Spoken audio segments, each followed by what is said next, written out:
ஓம் ஸ்ரீ மகா பெரியவா சரணம். ஆச்சரியத்தில் ஆழ்த்திய மகான்.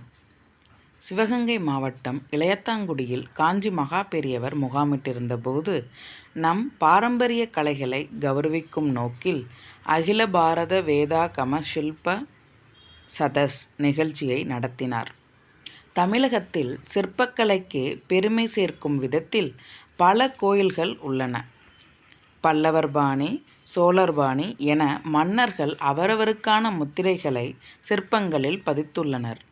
அவற்றில் யாருடைய பாணி சிறந்தது, அதை வெளிப்படுத்தும் சிற்பம் எங்குள்ளது எனக் கேட்டார் மகா பெரியவர்.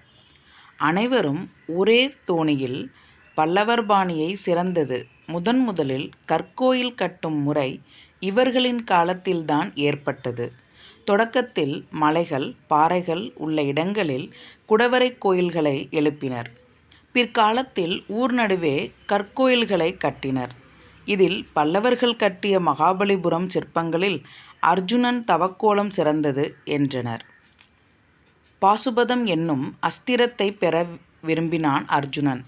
தீயின் நடுவில் நின்று தவம் புரிந்தான். அப்படி அவன் எந்த நேரத்தில் நின்றான் என்பதற்கான அடையாளம் அந்த சிலையில் இருக்கிறதா எனக் கேட்டார் மகா பெரியவர். கற்சிலையில் எப்படி நேரத்தை குறிப்பிட முடியும் என சிற்பிகள் விழித்தனர். அப்போது அச்சிற்பத்தின் புகைப்படம் ஒன்றை எடுத்துக்காட்டி அதன் நடுவே அந்தணர் ஒருவர் முத்திரை காட்டியபடி கைகளை உயர்த்தி இருப்பதை சுட்டி காட்டினார். இதன் பொருள் தெரியுமா எனக் கேட்டார் மகா பெரியவர்.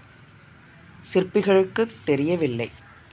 உச்சி வேளையில் மாத்யானேக சந்தி செய்யும்போது சூரிய பகவானை வழிபடுவதை இந்த முத்திரை காட்டுகிறது. இதிலிருந்து அர்ஜுனன் மதிய நேரத்தில் தீயின் நடுவே நின்று தவமிருந்தான என விளக்கினார். சுவாமிகளின் மதிநுட்பத்தை கண்ட சிற்பிகள் ஆச்சரியத்தின் எல்லைக்கே சென்றனர். ஓம் ஸ்ரீ மகா பெரியவா சரணம்.